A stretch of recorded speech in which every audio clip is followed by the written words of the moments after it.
Hi, everybody. Hello, ET Let's Talk community. I'm Kosta, and I want to welcome you to a really special program that we have today with Samoiya Shelly Yates, who has a wonderful story and a wonderful project called Fire the Grid 2 to share with everyone. I invite all of you to watch this and also to share this with others. There is a time deadline on this event, and it's very short. So the quicker that all of you who resonate with this and enjoy this and want people in your orbit to learn about Fire the Grid 2, please spread it all over social media, all over your networks, and you won't be sorry. This is an amazing, powerful global event that will help people and the planet and her life forms. And I am very honored to welcome Samoiya Shelly Yates, also known as Shelly, who will tell us her story and give us more information about herself, how this happened, why it's important, and what all of you can do to join in, because this is a group participation thing on a global level, and it's a powerful thing. And again, I'm very honored that we have Shelly with us. So having said that, I'll let Shelly say hello. Hello. Hi. These things are so weird for me. When I did Fire the Grid the last time, we had none of this. There was no social media, and we certainly didn't talk into boxes. So it's I'm so glad your face is there. I find it very weird. Yes. I find it very weird to talk into the boxes, but I will do my very best to give you a ton of information in a reasonable amount of time. I am not the type of person that would ever watch this show, much less be on it. You know, my life was never about anything cosmic or universal. I grew up in a small island in Canada, Newfoundland.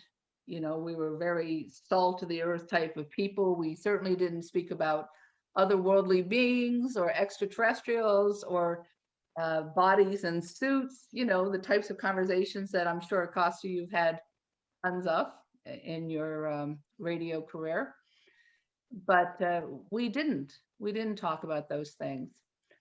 So the day I had the worst accident of my life, you know, I didn't have anywhere to fall back on. I didn't even have God, because I was a diehard atheist.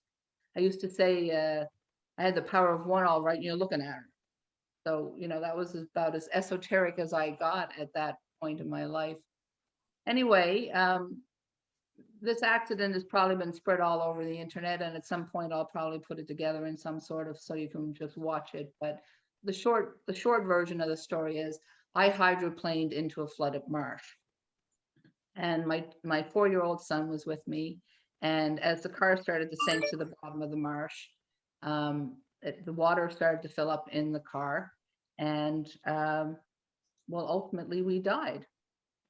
So I know I'm rushing through my story now, and I'm going to miss all the good parts. But at one point in the drowning incident, this booming voice was in my ears, and it was going, relax, relax, relax, and it was wanting me to give myself over to surrender to the water, but I couldn't, you know. And my reaction to somebody booming relax at me was, I didn't take orders when I was living. I am certainly not taking them when I'm dying.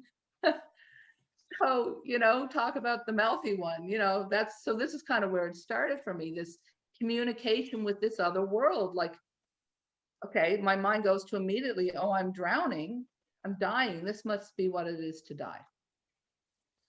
So anyway, the voice came to me again, and they said that everything had been put in place for me to save myself and my son, and that I needed to surrender and allow myself to pass into the next world, and that they would help me.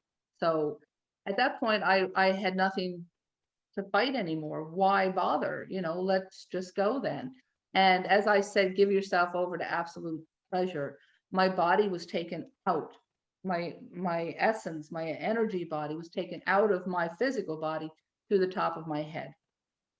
Now, since that happened in those days, things are different for me now, because now I understand that that is a totally different exit for a soul being to get out of the body. It's not how we normally go home. And I was taken because they wanted to teach me something. They wanted to show me something. They wanted me to understand that this human vessel that we're living in, you have one called Kosta, I have one called Shelly, Celia has one. So we each get one.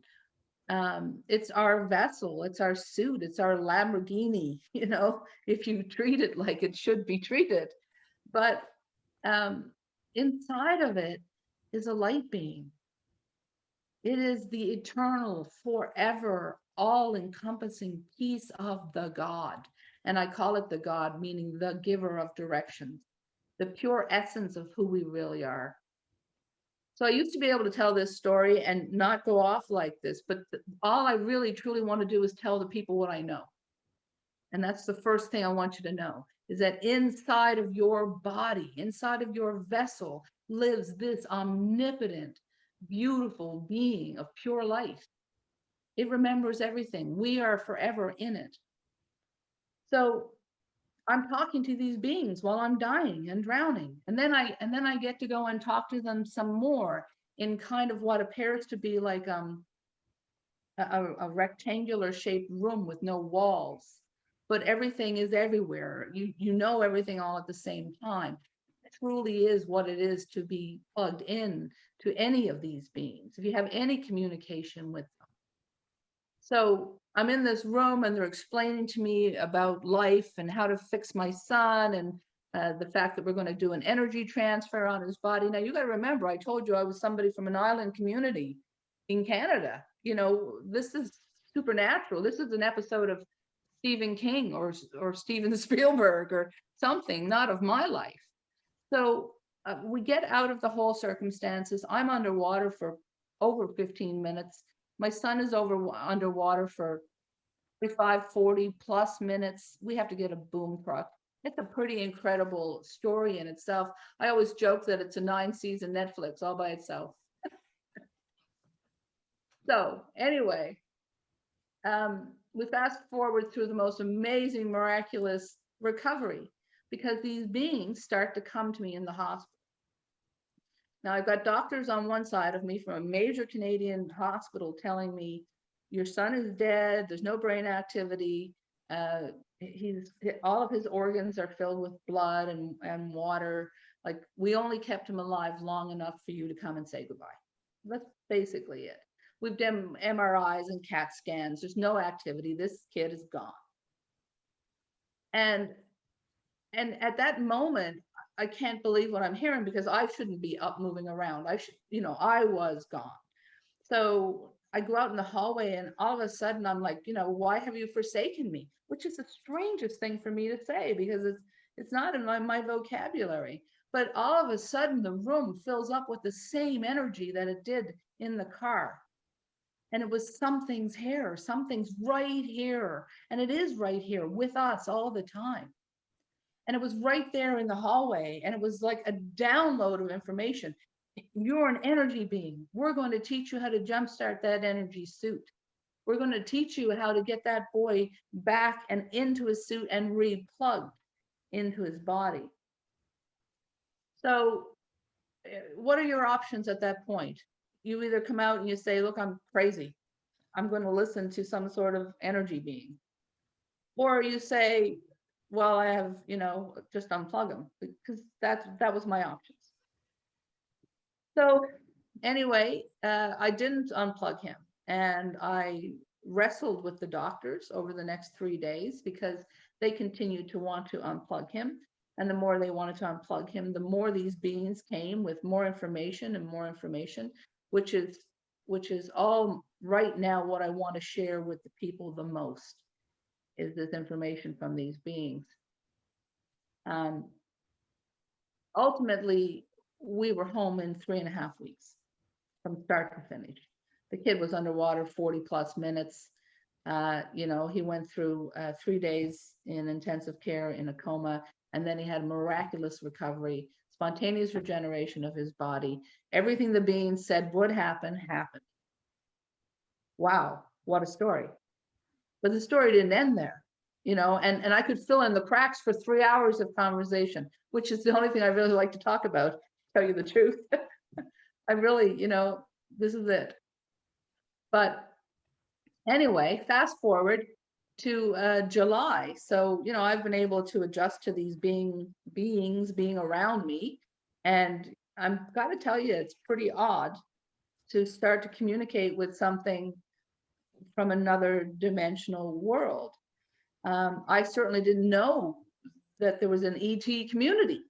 I didn't know any of these things. And I know I was directed by many well-meaning, loving people to find church. Church will help you. Church will help you. But as it turns out, church didn't help me, because what I've been taught for us to understand is that it's so much more than what we have defined in these nice, neat little boxes. This supernatural world is incredible, but it doesn't fit in any nice, neat little box. And it takes a great deal of personal integrity and strength to open yourself to hear this truth. And this truth is what is so important to fire the grid. And that's so in July of the following year after the accident, the communication started with these beings all the time. They were very careful to tell me, to tell you, the people, you discern what we are for you, because we are in everything. That means if you need us to be angels, we're angels, because we're in the angel world. These are little cells of light. They're a photon of light from a pool of light that I call the brilliant infinity. That's what we are. We're just little photons of light from that pool of light. But each one of us has a photon of light, including the angels, including the extraterrestrials, including the otherworldlies, because it's not just one or the other. So in the beginning of Fire the Grid, this was part of the story, that they wanted you to discern what they were. Yes, we're light beings. But to me, I've seen them in several forms now. But what does a light being mean to you? Because it's your journey as the interpreter of this story. So Fire the Grid was born from the same medicine, the same energy that brought my son back. They said, what you did for a dying boy with a small group of people, you can do for a dying planet with a large group. So what they wanted us to do was use the energy being that is in us. Now, remember, I told you that energy being umpteen billion trillion megawatts of energy, itty bitty living space. That's us. But what we did for Evan was lay our hands on him. There's an energy portal in both hands. When you put them down on the body, you hook up what looks like the same way you would have from in your arm, when you give blood that way. This is an energy transfusion, and it hooks you up through the body by putting both hands on. So what they wanted us to do was to literally pulse the energy grid that lives around the planet. Now, this is not 2007. I don't normally have to tell people what an energy grid is anymore. But back in 2007, nobody knew. It was very early days where people were discussing the energy grid and how we contributed to the energy grid. We are part of it. Our photon, the photon that makes us who we are, is attached to that energy grid. And you're either constantly giving to that grid or you're taking from it. And when you're taking from it, it depletes everything. And we can be so much more, so easily, by pulsing the energy grid. So I've probably lost all your listeners now going, what is she talking about? No, in fact, you anticipated the first question I had, or the first request, which was, tell us your origin story. What got you started on this Fire the Grid path? And you, thankfully, and thank you, just told us the remarkable events that transpired, from what started out as a horrific accident, and really now has turned into an opportunity for all of us to heal this planet. And I know that that's kind of a grand sweep, but I think that's kind of what you really are about there, Shelly, is from your personal experience of having your son basically rejuvenated, you are now able to carry forward this Fire the Grid and Fire the Grid 2 project to helping regenerate the whole planet. So, like I said, that's quite the cosmic path. But that's what I think that's what we're all called to do. My guess is that you would probably tell members of my community and other communities that are listening to this that what happened to you can happen to anybody. We all have, as you were saying, though, that power within us, and so why not use it now? This event coming up is our opportunity to put our energy where our mouth is, Yeah. so to speak, Yeah. and heal this world. I think the people that are watching this are people who resonate with the fact that these are dire circumstances we're in. However, these are also very hopeful and powerful circumstances to heal and transform this planet. And that's why we're talking with everyone today. And that's why we're talking with you, Shelly. So the next thing I would like to ask you is tell us about, if you want to include the original Fire the Grid that started and what happened with that, and then move into the Fire the Grid 2, what we want to do, what you want to do, what we all want to do in actually a couple of weeks, then Yeah. do that too. Yes, just inform us. Well, the beings showed up recently, very recently, and gave me the project. And I was like, this is not very long. This is not very much notice. And they were like, you don't understand the power of the internet. And they were right, because I don't. I'm very naive as to this machine and how it works. But these beings want to help us. They're ever since they've ever shown up, they've always said, we want to ease your way. We want to ease your way. So what do they mean when they say you want to ease your way? Well, I'll talk about Fire the Grid 1 in a minute, but basically that energy being that I was talking about living inside of us, we want to get the frequency of the body high enough that when the opportunity is made available to us, the two frequencies are moving at the same rate so that they can move through each other. There's some sense of fitting through, um, the two pieces molding through. Like I can only tell, like I don't try to interpret to the world what I've been shown. So basically, we're coming to the end of a time, and that this time is the first time humanity will consciously choose its direction. Every time up till now, we have constantly been put in the circumstances of having the choices made for us. So they talked about the fact that the reason you'll never find the missing link between Homo erectus and Homo sapien is because there was a quantum leap. But we didn't partake in the quantum leap. It was done to us. We had reached a critical mass and it was done and we were changed. This time, humanity has been given an opportunity for the same type of quantum leap. So we're going to move from Homo sapiens into Homo illuminus. We're still going to have bodies. We're still going to eat because these things are going to be joyful to us. This whole body is built for pleasure. Every single centimeter of the flesh on your body, your hair, your fingernails, every part of you is built for pleasure and joy.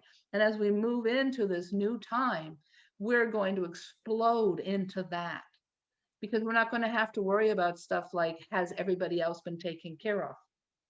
Because as we make this final shift into this high frequency, only light can exist in there. Now, that's the jump out, stick in the middle part to Fire the Grid. So Fire the Grid happened back, the accident happened in 2002. And it took me from 2002 to 2005 to figure out I was talking to something. I was talking to some group of beings. There was a ship involved. There was a large table, a boomerang shaped table. There were the council. Council of Light. I knew none of these things. I had no internet world. We didn't have YouTube. I just didn't know what was going on. So a lot of this I tucked under the mattress and didn't want to talk to with anybody. But then I met people in the extraterrestrial community, and those people started to make me feel less and less weird. So I came forward with the first project. Now, the first project had all the details, like right down to measure half an inch, take a half an inch, turn a half an inch. Like it was detailed little things. Write this, write this. And I said, well, you write it. You tell me what to write. And they said to me, no, you have to put something of yourself into this. So they wanted me to write the words. They wanted me to say stuff like, I believe this is true.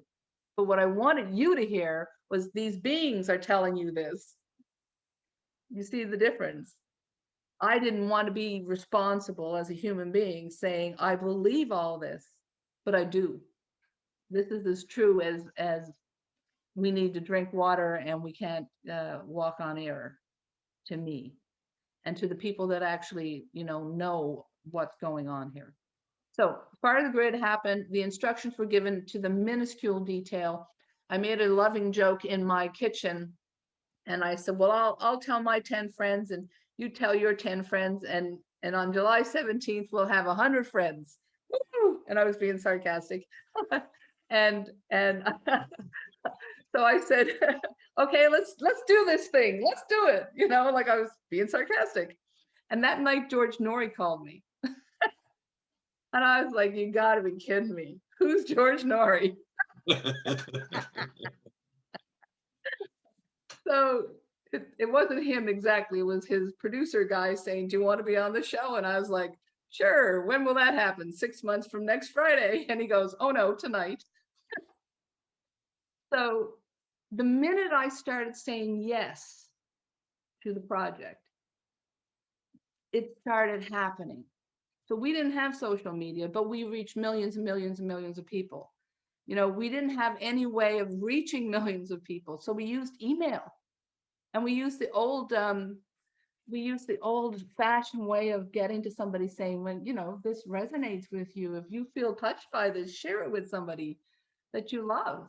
And that's where we are again right now. So the first Fire the Grid project was executed. Emoto got involved. There's a section on the internet, I don't know if it's still up. Princeton University got involved. They said that there was a huge flux in the energy body and it never went back. There was all these really cool things happening that I never got finished to tell the world. So these are just stories that I can tell, but essentially, Fire the Grid worked. The same way they gave me the instructions to save my son, it worked. They gave me the instructions to do this world project. Holy shit, it worked. And it didn't work a little bit, it worked incredibly. So I really, I've had communication with them since that, but they've never had this adamant, it's time, we got to do it. COVID changed something here. COVID changed something here energetically. They want to do this now. I think it was planned for later. I think that I was supposed to have more time, but I don't. So something happened energetically on the planet, and they have put a rush.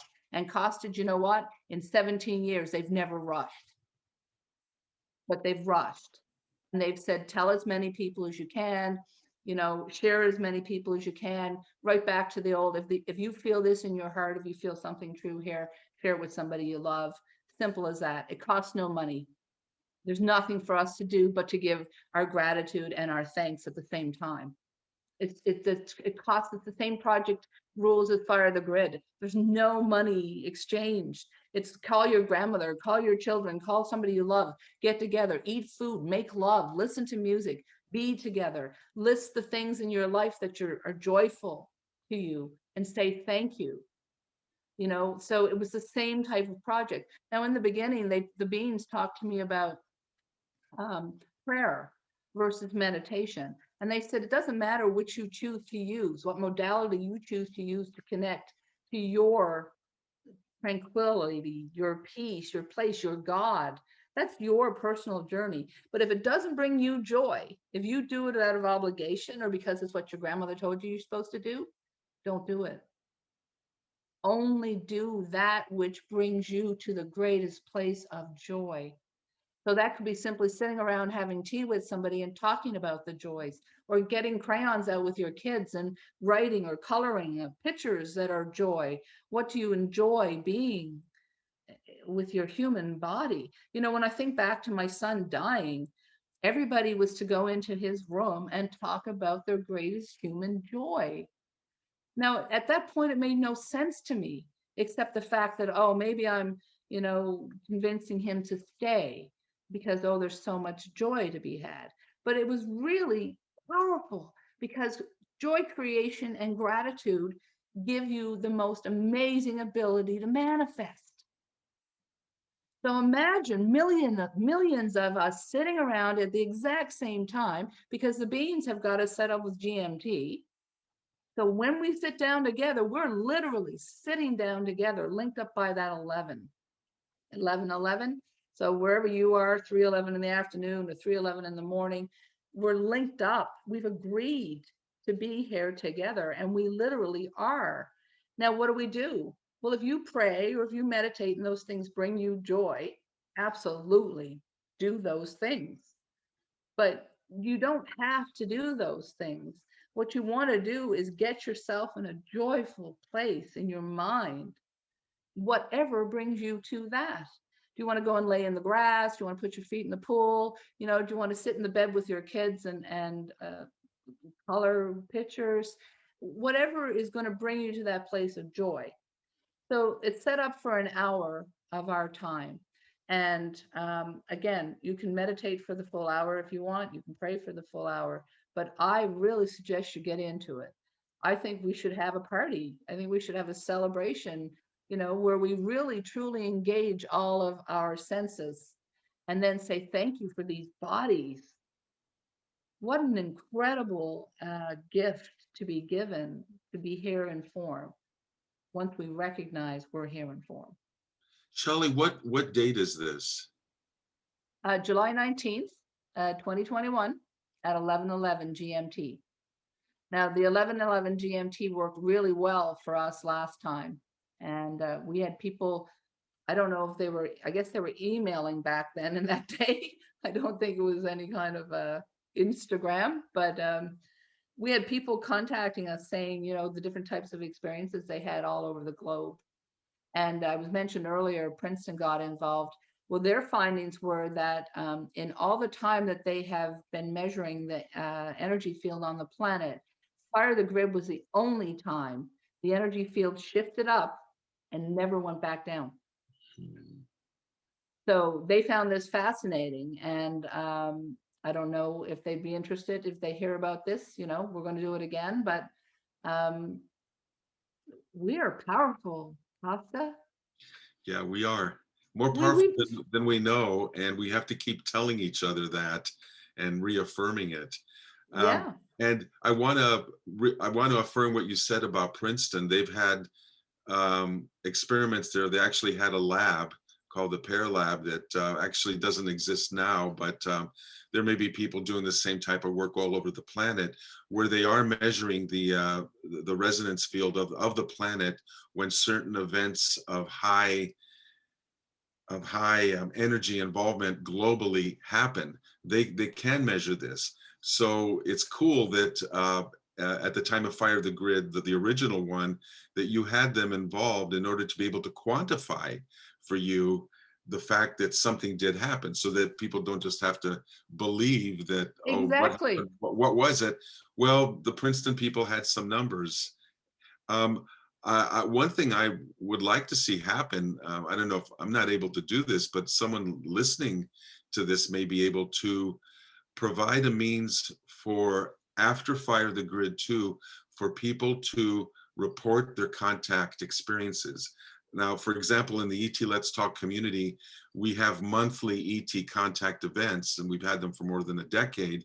And lately, we've been given some technology, thank you, Zenka, wherever you are, and others, to allow people just to get online and say, write a few words where they were, who they are, and what happened when they made an ET contact.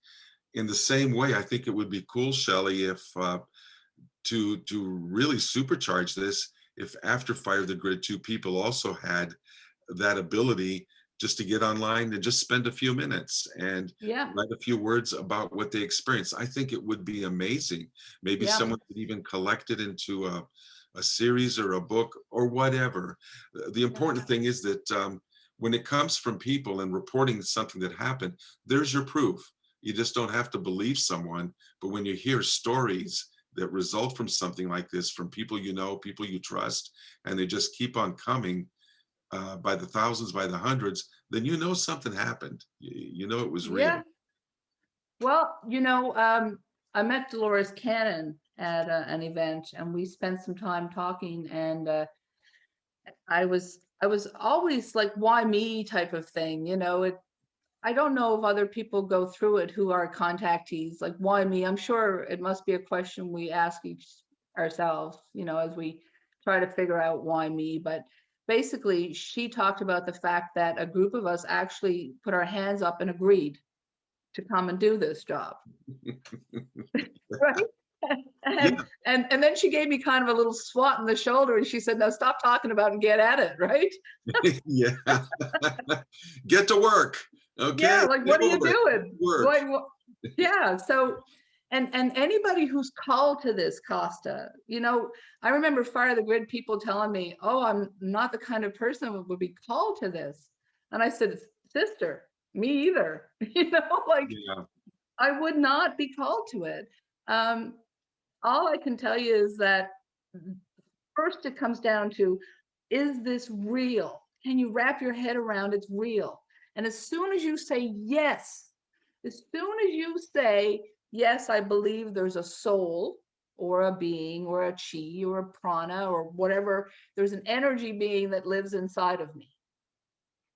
As soon as you can wrap your head around that and say, yes, Pasta, we're going to make the changes fast, because each individual acknowledging the I am part of us. Once we combine that with a pulse, because that's what they want us to do with this grid, they want us to pulse it. They want us to pulse it with joy and then say thank you. And pulse it with joy and then say thank you. And all these straws that make up this grid, and I describe them as in the beginning, they look like frosted straws that were bent into hexagons. And there was a photon of light moving around inside the straw. But over the years and being able to see it more and more clearly in visions, it's like capillaries. We are a part of the cosmic body. It makes sense that what they're showing me is much more organic. So Mhm. I saw a straw bent with a light in it. But now that I'm able to look closely, it's like, wow, we're going to flood the junctures of this vessel. So when you light up your joy in your absolute proof and positivity, Costa doesn't question whether or not he believes, pulse, you really facilitate 1,000 other hexagons. And these are the fence sitters, the people that are going, well, gee, if I knew, what could I do? Horton here's a who, the poorest little who's like, what am I going to do? I'm just a little who. Well, you're going to bloody well fire the grid. And if you don't have enough juice, Costa's juice floods with you. You see, so we're not just the true believers, the people that are not questioning at all, flooding this massive grid on that day is literally like lifting the littlest who's up. Like, here you go, right? So it's so important because one of us flood 1,000 hexagons. So I think somebody talked about, 1% of 1%, or, to make a critical mass, but I know that the people are ready to do this again because they came out in like millions to do it the first time.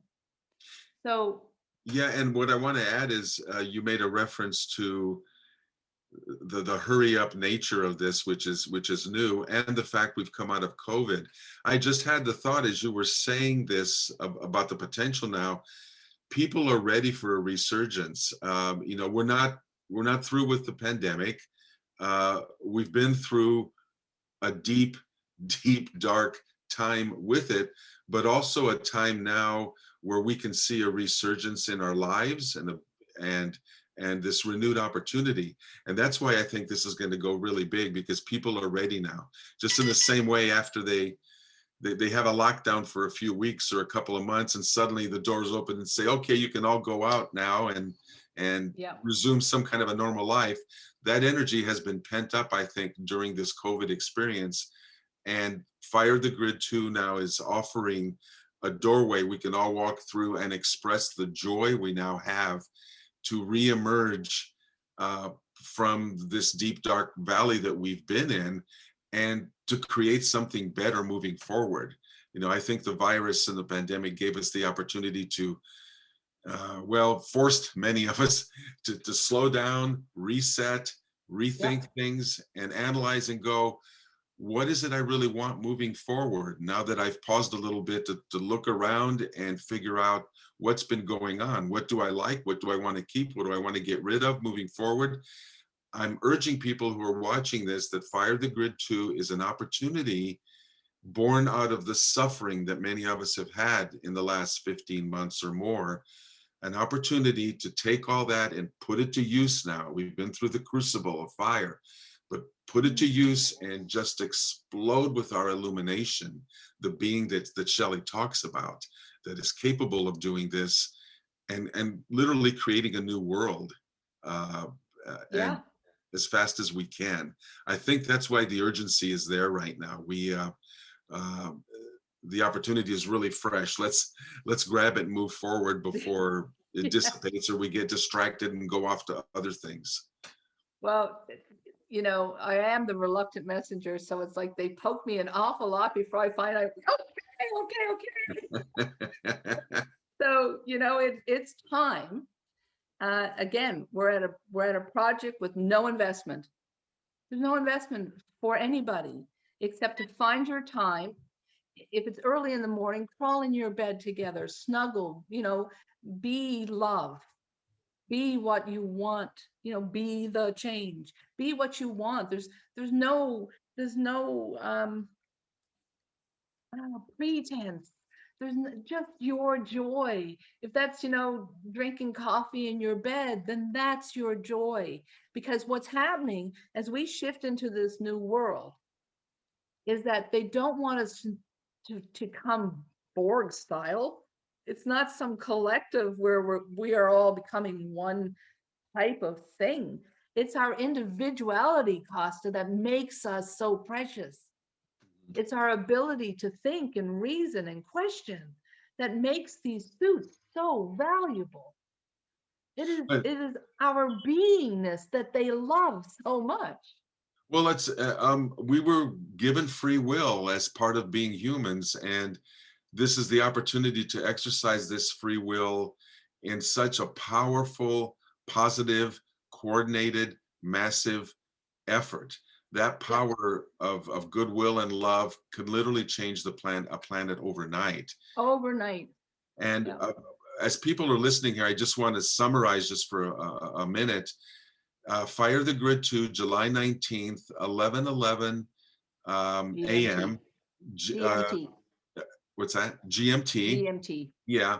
And there are places on the internet where you can convert to local time. I think one of them is time and date, like one word, .com, is a place where you can put 11:11 a.m. GMT and convert it to your time zone. And what's being asked is an hour of your time to be in joy and gratitude with the highest that's in you, the highest that brings you that joy. Everybody can do this. Everybody can do this. It's just a matter of your time. And I think the rewards coming out the other end will be so much more out of proportion than what you can even imagine for the hour that you invested, that you expended. Yeah. I think Celia was just trying to tell you that we have a time and world clock up. Where is it, Celia? Yes, it's at www.firethegrid2.org. Yes. So the time conversion is there. You can click on a link and see what time it would be in your area, and there's a countdown timer too. That's excellent. You've already thought of all this. That's wonderful. And ultimately, Costa, what they've called this is a vote. Hmm. They have said that this is a vote. You know, it's I know it's been rushed. I know it was supposed to be at a different time, but it's now, and that's it. So it's like this machine can spread things overnight. Well, then we'll spread it. But they've said it's a vote. So it's about, you know, casting your vote for it. How high can we get this field as our start off? You know, I didn't talk a lot about those things, but I'm trying to do with Celia is get little bits of video and stuff, because ultimately we want to be up over 857 hertz. We want to get up over that hurdle, and we want to have it. We want our ride into this new cosmic experience to be as smooth as possible. And this vote, this yes, I'm here. Yes, I matter. Yes, I count. Yes, I want to change. Yes, I want things to be better. Yes, I'm freaking ready. Let's go now. Yes. Okay. I think Okay. if I were in advertising, you just gave us the slogan, you know, I say yes I to say the new yes. world. Yes, to a new To the new world. earth, to the golden age. And stop defining what it looks like. You know how people are now, oh, well, you're talking about it wrong, or you're talking about it wrong, or you know, we'll end up in the same divided little boxes of religion if we do that to each other. Just dream it into being. Bring your joy with you. What do you love about being a people? That's what people are. People. So we're bringing our people joys with us. You know, whatever's next, it's got to be better than what's happening. Yeah, and there's Right? another tagline. Yeah, whatever's next got to be better than what's happening. But Right. So if we especially continue, because someone has said that this is not original. The best way to predict the future is to create it, right? perfect. That's Yes. what you're saying. Is in that hour you're asking people to, through their joy, raise. Bring your joy with you. Bring it Yeah, with you. Like yeah. talk about it, create it, dream it into being. The shamans all talk about we're dreaming in the next world into being. So let's make it high frequency. Darkness cannot live where light Right. is. So if we don't talk about darkness, if we stop dwelling on darkness, if we say, be gone, I let you go, right? And now we go, wow, look at all this light over here. What can we do with it? Oh, well, I want ice creams and kittens and puppies, and I want fast cars because my son always wants fast cars, you know, so dream it into being. Bring the best of what we already have into the next Yeah. game board. You know, bring the best with us, and then we're starting as high as humanly possible. Okay. And the darkness cannot live where the light is like that. So. And that's where I want to leave on that note right there, because that's beautiful. The darkness cannot live where the light is, and we are that light. Right. It will not live where we are because we decree that. Right. Again, that's July 19th, 11:11 a.m. GMT, and there is a link here that Celia's provided. Thank you, Celia, for people to convert to their time zone. I urge again everyone to please spend that hour, spread this information far and wide. And again, Shelly, what's the website? Oh, it's firethegrid2.org. firethegrid2.org. Please go visit and share it with everyone you know. I want to thank Shelly here for her time, and for Celia for setting all of this up. It's been wonderful to hear the story again, and also to realize we're creating the next story, you know, yes. all of us collectively now, and that's a really wonderful thing. So thanks everyone for listening to this. Please pay it forward. Bye-bye.